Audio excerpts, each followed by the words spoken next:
Welcome back to our series on multivariable calculus. In today's episode, we're going to look at curvature of space curves.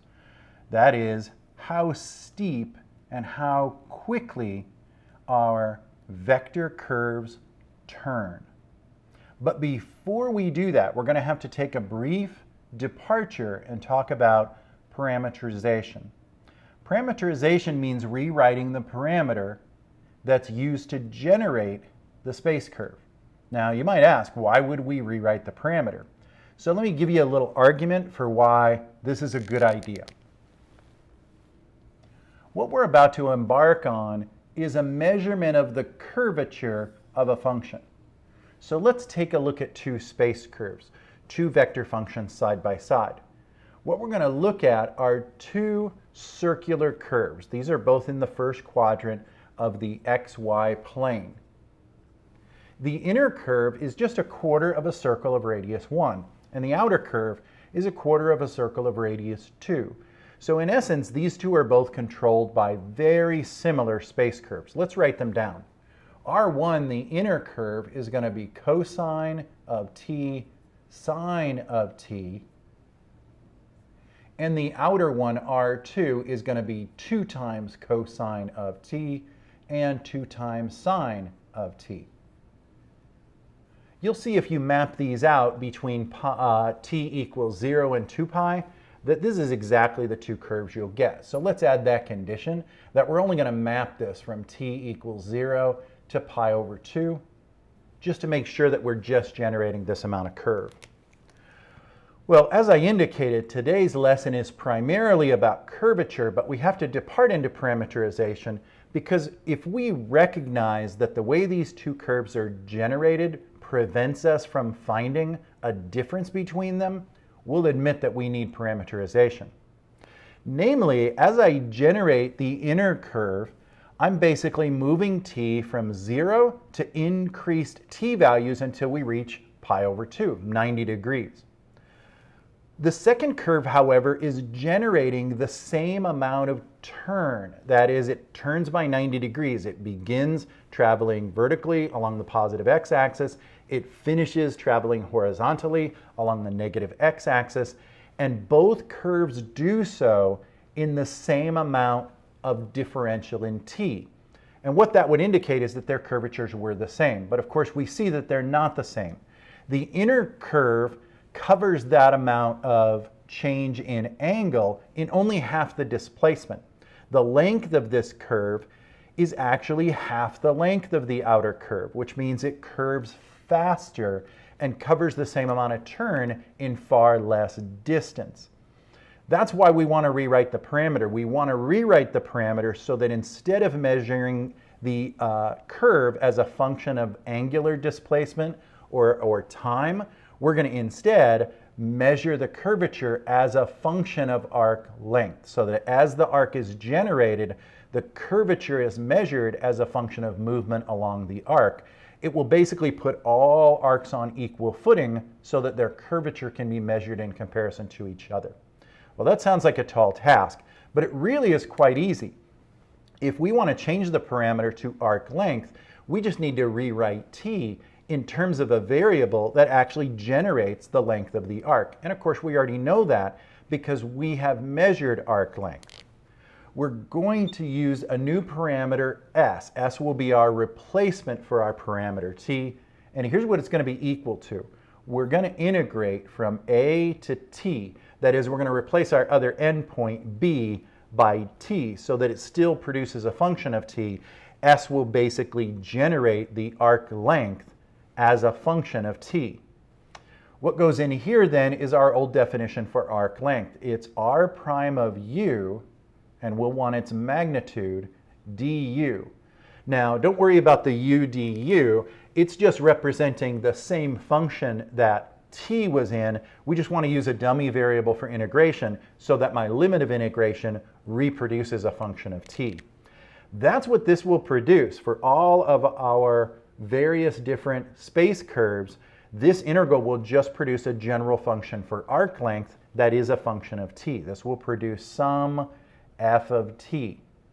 Well, that's what S will be. S will then be this function of t that generates arc length.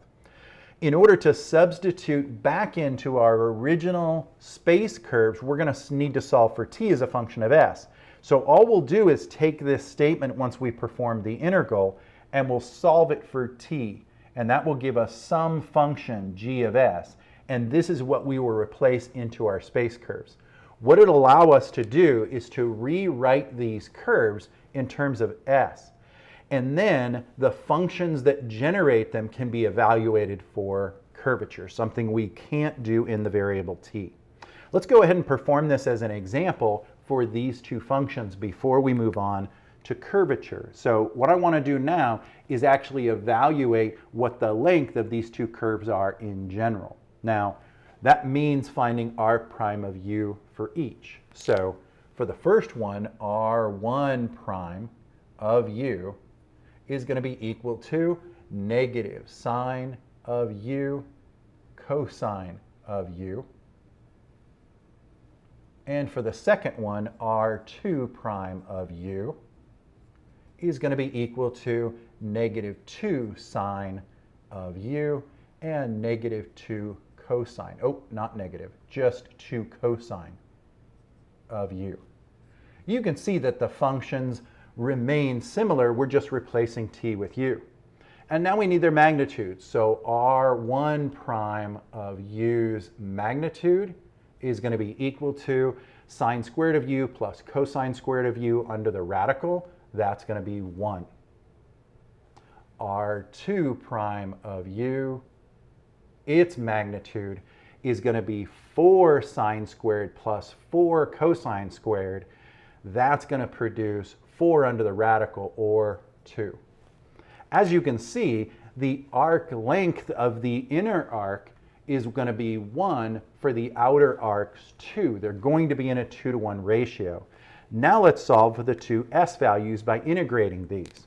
So s1 is going to be the integral from 0 to t of r prime of u, its magnitude, and this will just be dt. So this is going to be t. That is, s1 is actually the parameter t. For this particular vector function, s and t are the same. That's not always the case, though. Let's calculate it for s2. For s2, we take the integral from 0 to t of 2 dt, and of course that will equal 2t. That means that for the second function, the s value has to be smaller in order to be equal to the t. So let's rewrite both r1 and r2 in terms of s. r1 of s is just going to be equal to cosine s sine s. r2 of s is going to be 2 cosine of s over 2 and 2 sine of s over 2. What this will do for r2 is what will cut in half how rapidly the curve is traced. While this curve traces through pi over 2, this curve will only trace through pi over 4. And you'll notice that in each case, the length of arc that's been traced will match up. That is, these both trace arc at the same rate, whereas in terms of t, they traced the arc at different rates. That's the value of parameterization. It guarantees that all functions that are parameterized in terms of arc length will all trace out their arcs at equal speeds. And it's only at equal speeds that we can truly evaluate curvature. Well, now let's take a look at what curvature is now that we've learned how to parameterize our vector functions. What curvature ultimately measures is the degree to which a curve curls or turns. At these points, you can notice that the curve is rather straight. And what that means is, as the curve is being traced, its rate of turning is quite low. whereas at these points, the turning is occurring much more rapidly, some more so than others, but the rate of the direction of the curve as the curve is being traced changes rapidly. That's what curvature measures. It measures the rate at which the function is curling or turning. Well, let's take a look at the definition, and again, it will be based very much on our reparameterized function. Curvature is based on remapping functions to be r of s. Once we have r of s, we take its first derivative, r prime of s. And of course, that will give us for the function rs very much what we get for the function rt. It will give us a vector that is tangential to the curve and points in the direction of the curve at every point. Changing the parameter from t to s doesn't change the working of the function, it just changes the rate at which the function is mapped as a function of its dependent variable. R prime of s then is tangential to the curve, and what we're interested in is how rapidly that changes. And so the definition of curvature is represented by the Greek letter kappa, and the definition of curvature is the magnitude of the next derivative. That is, I want to know how rapidly r double prime of s is changing. And so the magnitude of r double prime of s is an indication of curvature. It isn't quite the definition of curvature because there's one other interesting principle about r prime of s. Because r prime of s talks about the rate at which the function is changing direction as a function of the mapping, it actually turns out to have a magnitude of 1. That is, r prime of s is actually a unit tangential vector. It's tangential to the curve, and it has a length of 1 because we're measuring the rate of change of the arc length based on the change in the arc length. So it always has a ratio of 1 for its magnitude. And you can test that out if you take any vector mapped function and find its parameter s and then take the first derivative of the parameterized function. It will always have a magnitude of 1 when you check it. That means the first derivative of t of s is the same as the second derivative of r of s. And that really is the definition of curvature, is it's t prime of s. Now, because reparameterization always involves solving for arc length, that makes this definition rather inconvenient.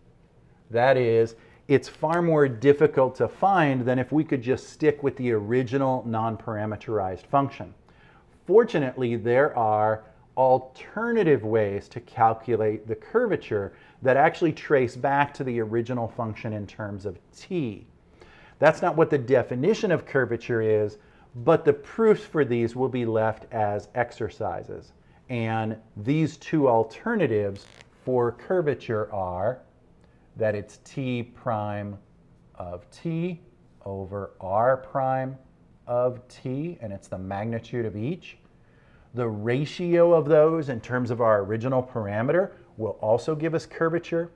And then a final definition is based on cross products. If we take r prime of t and we cross it with r double prime of t and take the magnitude of that cross product and then divide it by r prime of t's magnitude cubed, that will also be numerically equal to the curvature.